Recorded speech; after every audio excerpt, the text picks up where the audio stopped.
Hi friends, welcome back to my channel. ಎಲ್ಲರೂ ಹೇಗಿದ್ದೀರಾ? ಎಲ್ಲರೂ ಚೆನ್ನಾಗಿದ್ದೀರಾ ಅಂದ್ಕೊಂಡಿದ್ದೀನಿ. ನಾನು ಚೆನ್ನಾಗಿದ್ದೀನಿ. ಇವತ್ತು ಬಂದುಬಿಟ್ಟು ಭಾನುವಾರ ಬೆಳಗ್ಗೆಯಿಂದ ಬ್ಲಾಗ್ ಸ್ಟಾರ್ಟ್ ಮಾಡ್ತಾ ಇದ್ದೀನಿ. ಬನ್ನಿ ಇವತ್ತಿನ ದಿನ ಹೇಗೋಗುತ್ತೆ ಅಂಥೇಳಿ ನಿಮ್ಮ ಜೊತೆನೂ ಶೇರ್ ಮಾಡ್ತೀನಿ. ಇವಾಗ ಫಸ್ಟಿಗೆ ಬಂದುಬಿಟ್ಟು ಉಪ್ಪಿಟ್ಟು ಮಾಡ್ತಾ ಇದ್ದೀನಿ. ಇದು ಉಪ್ಪಿಟ್ಟು ಬಂದುಬಿಟ್ಟು ನನ್ನ ಮಗಳಿಗೆ ಒಬ್ಬಳಿಗೆ ಮಾಡ್ತಾ ಇದ್ದೆ, ಅದಕ್ಕೆ ಸ್ವಲ್ಪ ರವೆ ತೊಗೊಂಡಿದ್ದೆ ಅಷ್ಟೇ. ಇವಾಗ ಉಪ್ಪಿಟ್ಟಿಗೆ ರೆಡಿ ಎಲ್ಲ ಮಾಡ್ತಾ ಇದ್ದೀನಿ.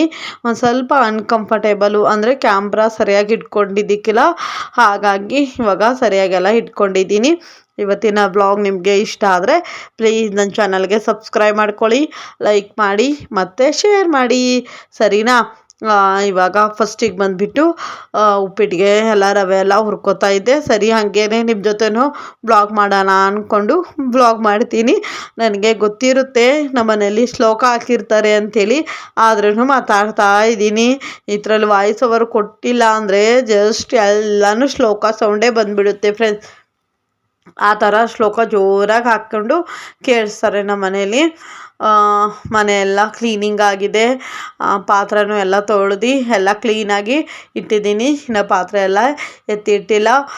ಸ್ವಲ್ಪ ಹೇರ್ ಕೇರ್ ಎಲ್ಲ ಮಾಡ್ಕೊಂಡಿದ್ದೀನಿ. ಇವತ್ತು ಸ್ವಲ್ಪ ದೇವಸ್ಥಾನಕ್ಕೆ ಹೋಗೋಣ, ಇವತ್ತು ಹುಣ್ಣಿಮೆ ಅಲ್ವಾ, ಹಾಗಾಗಿ ಇವತ್ತು ವರ್ಷಕ್ಕೆ ಒಂದೇ ಸಲ ಬರುವಂತಹ ಭರತ ಹುಣ್ಣಿಮೆ ಇವತ್ತು, ಹಾಗಾಗಿ ದೇವಸ್ಥಾನಕ್ಕೆ ಹೋಗೋಣ ಅಂದ್ಕೊಂಡು ಹೇರ್ ಕೇರ್ ಎಲ್ಲ ಮಾಡಿಕೊಂಡು ಎಲ್ಲ ರೆಡಿ ಮಾಡಿ ಇಟ್ಟಿದ್ದೀನಿ.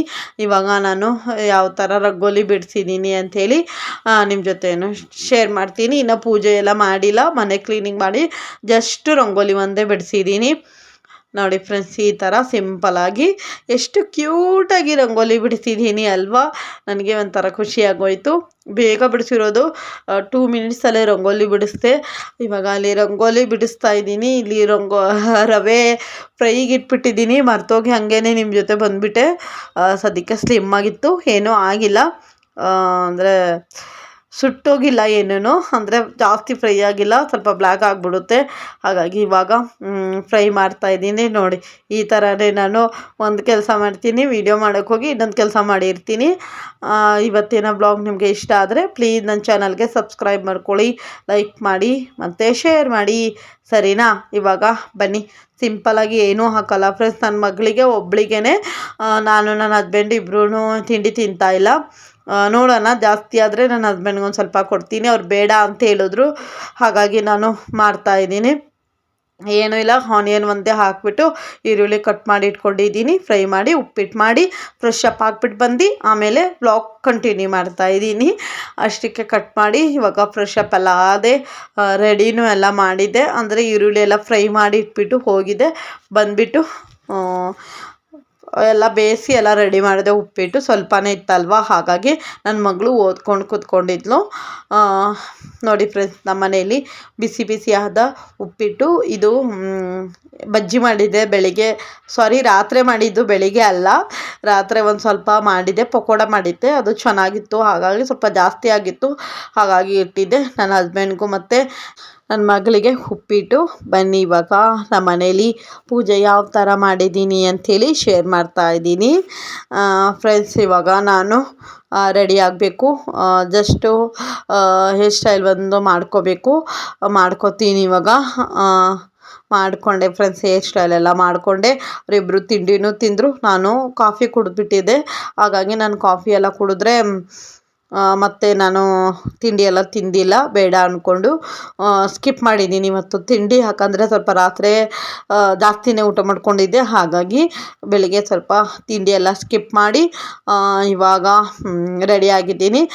ಸಿಂಪಲಾಗಿ ಈ ಥರ ಕುರ್ತಾ ಮತ್ತು ಇದು ಯಾವುದಂತಾರಂತೆ ಗೊತ್ತಿಲ್ಲ ಫ್ರೆಂಡ್ಸ್, ಸೆಟ್ ಇದು ಡ್ರೆಸ್ಸು, ಆದರೆ ಆಮೇಲೆ ಶೇರ್ ಮಾಡ್ತೀನಿ, ಸರಿನಾ? ಇವಾಗ ರೆಡಿ ಆಗಿಬಿಟ್ಟು ನಾನು ನನ್ನ ಮಗಳು ನನ್ನ ಹಸ್ಬೆಂಡ್ಗೆ ಕಾಯ್ತಾ ಇದ್ವಿ. ಅವರು ಲಾಕ್ ಮಾಡ್ಕೊಂಡು ಬರ್ತೀನಿ ಅಂದರು. ನಾವೆಲ್ಲಾದರೂ ಹೋಗ್ಬೇಕಾದ್ರೆ ಅವ್ರ ಹತ್ರನೇ ಲಾಕ್ ಮಾಡೋಕ್ಕೆ ಕೊಟ್ಬಿಡ್ತೀನಪ್ಪ, ನಾನು ಮರ್ತೋಗ್ಬಿಡ್ತೀನಿ ಅಂತ ಬೈತಾರೆ ಅವರು, ಅದಕ್ಕೇ ಎಲ್ಲ ನೋಡಿಬಿಟ್ಟು ಅವರೇ ಲಾಕ್ ಮಾಡ್ತಾರೆ. ಬನ್ನಿ ಇವಾಗ ಹೋಗೋಣ. ಎಲ್ಲ ರೆಡಿಯಾಗಿ ದೇವಸ್ಥಾನಕ್ಕೆ ಹೋಗಿ ಆಮೇಲಿಂದ ಬ್ಲಾಗ್ ಕಂಟಿನ್ಯೂ ಮಾಡ್ತೀನಿ, ಸರಿನಾ? ಫ್ರೆಂಡ್ಸ್ ಇವಾಗ ದೇವಸ್ಥಾನಕ್ಕೆ ಬಂದಿದ್ದೀವಿ. ಜನ ಇಲ್ಲ ಫ್ರೆಂಡ್ಸ್, ತುಂಬ ತುಂಬ ತುಂಬ ಜನ ಅವರೇ. ಸಾಕಾಗೋಯ್ತು, ಸಖತ್ತು ಜನ ಇದ್ದರು. ರಶ್ಶು ಅಂದರೆ ರಶ್ಶು. ದೇವಸ್ಥಾನದಲ್ಲಿ ದರ್ಶನ ಮಾಡೋಕ್ಕೆ ಫುಲ್ಲು ರಶ್ ಆಗಿದ್ವಿ, ಅಷ್ಟೊಂದು ಜನ ಇದ್ದರು. ಇವತ್ತು ನಿಮೆ ಆಗಿರೋದ್ರಿಂದ ನಾನೇ ಇದೇ ಬನಶಂಕರಿ ಅಮ್ಮ ದೇವಸ್ಥಾನಕ್ಕೆ ಫಸ್ಟ್ ಸಾರಿ ಬಂದಿದ್ವಿ. ಹಾಗೆಯೇ ಬೆಳಿಗ್ಗೆ ಒಂದ್ಸಲಿ ಹೋಗಿ ದರ್ಶನ ಎಲ್ಲ ಮಾಡ್ಕೊಂಡ್ವಿ. ದರ್ಶನ ಮಾಡಿಕೊಂಡು ಆ ಕಡೆ ಪ್ರಸಾದ ಕೊಡ್ತಿದ್ರು. ನಂಗೆ ಗೊತ್ತಿದ್ದಕ್ಕೆಲ್ಲ ನಿಜವಾಗ್ಲೂ ಈ ದೇವಸ್ಥಾನದಲ್ಲಿ ಪ್ರಸಾದ ಕೊಡ್ತಾರೆ ಅಂತೆ. ಎಲ್ಲ ಜನ ಹೋಗಿ ನಿಂತ್ಕೊಂಡ್ರು ಅಂಥೇಳಿ ನಾನು ನಿಂತ್ಕೊಂಡ್ವಿ. ಅಲ್ಲಿ ಊಟ ಮಾಡಿದ್ವಿ, ಊಟ ಕೊಡ್ತಾರೆ ಅಂತ ಹೇಳಿದ್ರು. ಸರಿ, ನನಗೆ ಹೊಟ್ಟೆ ಹಸಿತಾ ಇದಕ್ಕಿಲ್ಲ ಅಂಥೇಳಿ ಒಂದೇ ಪ್ಲೇಟಲ್ಲಿ ಉಪ್ಪಿಟ್ಟು ತಿನ್ಕೊಂಡ್ಬಿಟ್ಟಿದ್ರು ಇಬ್ಬರೂ. ಹಾಗಾಗಿ ಒಂದೇ ಪ್ಲೇಟಲ್ಲಿ 3 ಜನನೂ ತಿನ್ಕೊಂಡು ಆಮೇಲೆ ಮತ್ತೆ ಬರೋವಾಗ ಮತ್ತೆ ದೇವರ ದರ್ಶನಕ್ಕೆ ಬೇಗ ಬಿಡ್ತಾಯಿದ್ರು. ಅಂದರೆ ಸಖತ್ತು ಜನ ಇದ್ರು, ಅದೆಲ್ಲ ತೀರಿಸ್ಕೊಂಡು ಆ ಕಡೆ ಹೋಗಿದ್ದಾಯಿತು. ಹೋಗೋವಾಗ ಆಮೇಲೆ ಊಟ ಮಾಡ್ಕೊಂಡು ಬಂದ್ವಿ. ಸಡನ್ಲಿ ಮುಂದೆಯಿಂದನೇ ಬಿಟ್ಬಿಟ್ರು. ಸರಿ, ತುಂಬ ಖುಷಿ ಆಯಿತು ನನಗಂತೂ. ಅಲ್ಲಿ ದರ್ಶನ ಎಲ್ಲ ಮಾಡಿಕೊಂಡು ತುಂಬ ಅಂದರೆ ತುಂಬ ಬಿಸಿಲು ಬೇರೆ ಇತ್ತಾ. ಆಮೇಲೆ ಜನ ಬೇರೆ ಜಾಸ್ತಿ ಇದ್ಬಿಟ್ರಿದ್ರು. ಅದೆಲ್ಲ ದರ್ಶನ ಎಲ್ಲ ಮಾಡಿಕೊಂಡು ಇವಾಗ ತುಂಬ ತುಂಬ ಖುಷಿ ಆಯಿತು ಫ್ರೆಂಡ್ಸ್, ನಿಜವಾಗ್ಲೂ ಖುಷಿ ಆಯಿತು. ನೀವು ಯಾರಾದರೂ ಬನಶಂಕರಿ ಅಮ್ಮ ದೇವಸ್ಥಾನಕ್ಕೆ ಹೋಗಿದ್ದೀರಾ ಅಂಥೇಳಿ ನನಗೆ ಕಮೆಂಟ್ ಮಾಡಿ. ನನ್ನ ತುಂಬ ದಿನದ ಆಸೆ, ಹೋಗೋಕ್ಕೆ ಇದ್ದಕ್ಕಿಲ್ಲ. ಇವಾಗ ಹೋಗೋಕ್ಕೆ ಟೈಮ್ ಸಿಕ್ತು, ಹೋಗ್ಬಿಟ್ಟು ಬಂದ್ವಿ. ಚೆನ್ನಾಗಿತ್ತು. ಇನ್ನೊಂದು ಸಲಿನೂ ಹೋಗಬೇಕು ಅಂಥೇಳಿ ಆಸೆ ಆಗಿದೆ. ನೋಡೋಣ, ಹೋಗೋಕ್ಕಾದ್ರೆ ಹೋಗೋಣ, ಸರಿನಾ. ಇವಾಗ ನಮ್ಮ ಮನೆಯಿಂದ ಸ್ವಲ್ಪ ದೂರನೇ ಇರೋದು ಫ್ರೆಂಡ್ಸ್. ಒಂದು 1/2 ಅವರು, ಅರ್ಧ ಗಂಟೆ 3/4 ಗಂಟೆ ಆಯಿತು, ಅಷ್ಟು ದೂರ ಇದೆ. ಟ್ರಾಫಿಕ್ ಬೇರೆ ಇರುತ್ತಲ್ವ, 1 ಅವರ್ ಆಗುತ್ತೆ ಟ್ರಾಫಿಕ್ ಎಲ್ಲ ಇದ್ದರೆ. ಟ್ರಾಫಿಕ್ ಏನೂ ಇದ್ದಿಲ್ಲ ಅಂದರೆ ಅರ್ಧ ಗಂಟೆ 3/4 ಗಂಟೆಗೆ ಹೋಗ್ಬೋದು. ಅದರಲ್ಲ ಮನೆಯವರು ಸಂಧಿಯಿಂದನೇ ಕರ್ಕೊಂಬಂದುಬಿಡ್ತಾರೆ. ಇವಾಗ ಅವರು ಪಾರ್ಕಿಂಗಿಗೆ ಹೋಗಿದ್ರು, ನಾನು ನನ್ನ ಮಗಳು ಕಾಯ್ತಾ ಇದ್ವಿ ಅಂಥೇಳಿ ವೇಟ್ ಮಾಡ್ತಾ ಇದ್ವಿ ಫ್ರೆಂಡ್ಸ್. ನೋಡಿ, ಹೋಗ್ತಾ ಇದ್ದೀವಿ. ದೇವಸ್ಥಾನ ಅಕ್ಕಪಕ್ಕನೇ ಎಷ್ಟೊಂದು ಕಸ ಹಾಕ್ಬಿಟ್ಟವ್ರೆ. ನೋಡಿ, ಅಲ್ಲಿ ಎಷ್ಟು ಬೇಜಾರಾಯಿತು ಗೊತ್ತಾ ನನಗೆ. ಇದು ದೇವಸ್ಥಾನದ ಗೋಡೆ ಹಿಂದೆನೇ ಎಷ್ಟೊಂದು ಕಸ ಹಾಕ್ಬಿಟ್ಟಿದ್ರು. ಪರವಾಗಿಲ್ಲ, ಕ್ಲೀನ್ ಮಾಡ್ತಾ ಇರ್ತಾರೆ ಅಷ್ಟೇ, ಏನು ಮಾಡೋಕ್ಕಾಗೋದಿಲ್ಲ ಅಲ್ವಾ. ನಾವು ಕ್ಲೀನಾಗಿರಬೇಕು ಅಂತೀವಿ, ಕೆಲವಷ್ಟು ಜನ ಅರ್ಥ ಮಾಡ್ಕೊಳ್ಳಲ್ಲ, ಎಲ್ಲ ಗಲೀಜು ಮಾಡ್ತಾ ಇರ್ತಾರೆ. ಸರಿ, ಅವರು ಅಡ್ಜಸ್ಟ್ ಮಾಡ್ಕೋತಾರೆ, ಕ್ಲೀನ್ ಮಾಡಿಕೊಂಡು ಕ್ಲೀನಾಗಿರ್ತಾರೆ ಅಂದ್ಕೊಳ್ಳೋಣ. ಮುಂದೆ ನಾವಾದರೂ ಕ್ಲೀನಾಗಿರೋಣ, ನಮ್ಮಿಂದ ಒಂದು 4 ಜನಕ್ಕೆ ಹೋಗಿ ಕ್ಲೀನಾಗಿ ಇರೋಕ್ಕೆ ಹೇಳೋಣ ಅಷ್ಟೇ ಅಲ್ವಾ. ಇವಾಗ ಮನೆಗೆ ಹೋಗ್ತಾ ಇದ್ದೆ. ಈ ಹೆಲ್ಮೆಟ್ ಹಾಕ್ಕೊಂಡಿದ್ದೀನಲ್ವ, ಈ ಹೆಲ್ಮೆಟ್ ನನಗೆ ತುಂಬ ಇರಿಟೇಡು ಫ್ರೆಂಡ್ಸ್. ನಿಜವಾಗ್ಲೂ ಆಗೋದೇ ಇಲ್ಲ ನನಗೆ, ಬಿದ್ದುಬಿಡುತ್ತೆ ಅದು ಹೆಲ್ಮೆಟ್ ಹಾಕ್ಕೊಂಡಿರೋದು. ಆ ಥರ ಕಂಫರ್ಟೇಬಲ್ ಆಗಲ್ಲ, ಅನ್ಕಂಫರ್ಟೇಬಲ್. ಅದು ಯಾವಾಗ ತೆಗೆದ್ಬಿಡ್ತೀನೋ ಏನೋ, ಅದು ತೆಗೆದ್ಬಿಟ್ರೆ ನಮ್ಮ ಮನೆಯವ್ರು ಬೈತಾರೆ, ಪೊಲೀಸ್ ಹಿಡಿತಾರೆ ಅಂತಾರೆ. ಹಾಗಾಗಿ ಹಾಕ್ಕೊಂಡಿದ್ದೆ. ಬನ್ನಿ ಇವಾಗ ಮನೆಗೆ ಹೋಗೋಣ ಫ್ರೆಂಡ್ಸ್. ಜಸ್ಟ್ ಇವಾಗ ದೇವಸ್ಥಾನದಿಂದ ಮನೆಗೆ ಬಂದಿರೋದಾಯಿತು. ಫುಲ್ಲು ಜನ ಜಾಸ್ತಿ ಇದ್ರ, ಅದರಲ್ಲಿ ಬೇರೆ ಬಿಸಿಲು, ಟ್ರಾಫಿಕ್ ಬೇರೆ ಇತ್ತು. 1 ಅವರಲ್ಲಿ 1.5 ಅವರ್ ಆಯಿತು ಮನೆಗೆ ಬರೋಕ್ಕೆ. ಬಂದುಬಿಟ್ಟು ಇವಾಗ ಸ್ವಲ್ಪ ಹೊತ್ತು ಕೂತ್ಕೊಂಡು ಆಮೇಲೆ ಬೆಳಿಗ್ಗೆ ನನ್ನ ಫ್ರೆಂಡ್ ಜೊತೆ ಇಸ್ಕಾನಿಗೆ ಹೋಗೋದು ಪ್ಲ್ಯಾನ್ ಇತ್ತು. ನಮ್ಮ ಮನೆಯವರು ಇದು ನನಗೆ ದೇವಸ್ಥಾನಕ್ಕೆ 1-2 ದಿವಸದ ಹಿಂದೆಯೇ ಹೇಳಿದರು.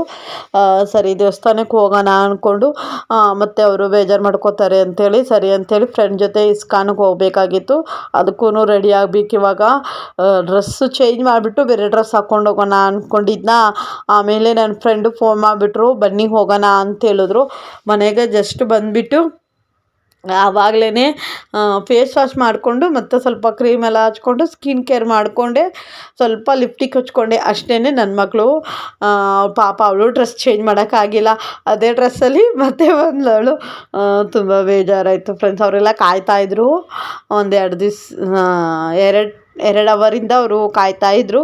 ಅವ್ರದ್ದು 2 ದಿವಸದಿಂದ ಪ್ಲ್ಯಾನ್ ಆಗಿತ್ತು. ನಮ್ಮ ಮನೆಯವ್ರದ್ದು 2 ದಿವಸ ಬೇಜಾರು ಮಾಡ್ಕೋತಾರೆ ಅಂಥೇಳಿ ಇಬ್ಬರು ಹತ್ರನೂ ಮೇಂಟೈನ್ ಮಾಡ್ಕೊಂಡಿರೋದಾಯಿತು. ಈ ಥರ ಡ್ರೆಸ್ ಹಾಕ್ಕೊಂಡಿದ್ದೀನಿ.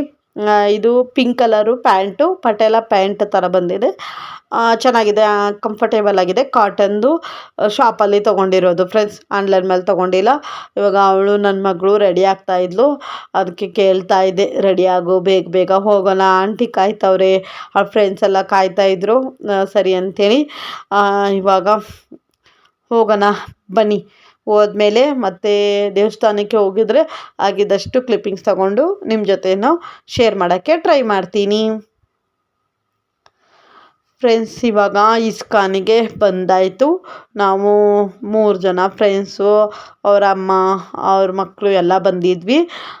ನಾವು ಹೋಗಿರೋದು ಟೋಟಲು 8 ಜನ ಹೋಗಿದ್ವಿ. 8-9 ಜನ ಹೋಗಿದ್ವಿ.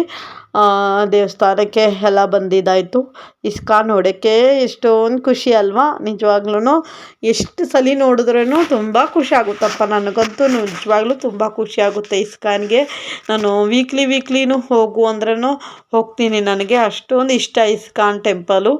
ಅದೇನೋ ನನಗೆ ಗೊತ್ತಿಲ್ಲ ಫ್ರೆಂಡ್ಸ್. ನಿಜವಾಗ್ಲೂ ನಾನು ದೇವಸ್ಥಾನ ಒಳಗಡೆ ಹೋಗ್ಬಿಟ್ಟು ಒಂದು ಅರ್ಧ ಗಂಟೆ ಒಳಗಡೆನೇ ಕೂತ್ಕೊಂಡಿರ್ತೀನಿ. ನಾನು ಹೇಳಿಬಿಟ್ಟೆ ಹೋಗಿರ್ತೀನಿ. ನಮ್ಮ ಮನೆಯವ್ರ ಜೊತೆ ಹೋಗ್ಬೇಕಾದ್ರೂ ಅವ್ರಿಗೂ ಹೇಳಿರ್ತೀನಿ, ನಾನು ಒಳಗಡೆ ಎದ್ದೋಗು ಅನ್ನಬಾರ್ದು ಅಂತ ಹೇಳಿದ್ದೆ. ಆಮೇಲೆ ನನ್ನ ಫ್ರೆಂಡ್ಸ್ಗೂ ಹೇಳಿದ್ದೆ, ಅಲ್ಲೇ ಒಂದು ಸ್ವಲ್ಪ ಹೊತ್ತು ಕೂತ್ಕೊಂಡು ಬರೋಣ ಅಂತೆ. ಸರಿ ಅಂತ ಹೇಳಿದರು. ಅವರು ಕೂತ್ಕೊಂಡಿದ್ರು.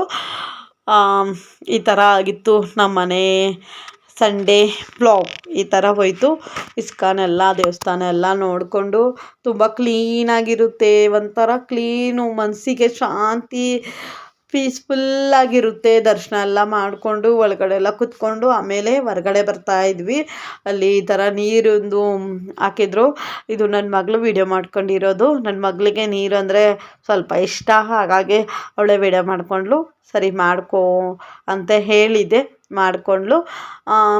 ನಾನು ನಿಮ್ಗೆ ಯಾರ್ಯಾರಿಗೂ ಇಸ್ಕಾನ್ ಟೆಂಪಲು ಇಷ್ಟ ಅಂಥೇಳಿ ನನಗೆ ಕಮೆಂಟ್ ಮಾಡಿ, ಸರಿನಾ? ಯಾರ್ಯಾರು ಹೋಗಿದ್ದೀರಾ ಅಂತೇಳಿನೂ ಕಮೆಂಟ್ ಮಾಡಿ. ಆಲ್ಮೋಸ್ಟ್ ಬೆಂಗಳೂರವ್ರು ಎದ್ದವರೆಲ್ಲನೂ ಹೋಗಿರ್ತಾರೆ. ಬೇರೆ ಊರವರು ಬಂದಿದ್ದರು ಬೆಂಗಳೂರಿಗೆ ಬಂದಿದ್ದರೆ ಇಸ್ಕಾನ್ಗೆ ಹೋಗದೆ ಯಾರೂ ಇರಲ್ಲ ಅಂದ್ಕೊಂಡಿದ್ದೀನಿ. ಹೋಗಿರ್ತಾರೆ. ಹೋಗಿಲ್ಲ ಅಂದರೆ ಹೋಗಿಬಿಟ್ಟು ಬನ್ನಿ. ನಿಮಗೆ ಯಾವಾಗ ಬೆಂಗಳೂರಿಗೆ ಬರೋ ಚಾನ್ಸ್ ಇರುತ್ತೋ ಆವಾಗ ಬಂದುಬಿಟ್ಟು ಫ್ರೀ ಟೈಮಲ್ಲಿದ್ದಾಗ ಬಂದುಬಿಟ್ಟು ದೇವಸ್ಥಾನಕ್ಕೆ ಹೋಗ್ಬಿಟ್ಟು ಬನ್ನಿ. ಒಳಗಡೆ ಎಲ್ಲ ವೀಡಿಯೋ ಮಾಡೋಂಗಿಲ್ಲ, ಹಾಗಾಗಿ ಮಾಡಿಲ್ಲ. ಆಚೆದಿಂದನೇ ಸ್ವಲ್ಪ ಕ್ಲಿಪ್ಪಿಂಗ್ಸ್ ತೊಗೊಂಡಿದ್ದೀನಿ. ಯಾಕಂದರೆ ಯೂಟ್ಯೂಬಲ್ಲಿ ತುಂಬ ವೀಡಿಯೋಸ್ ಇದೆ.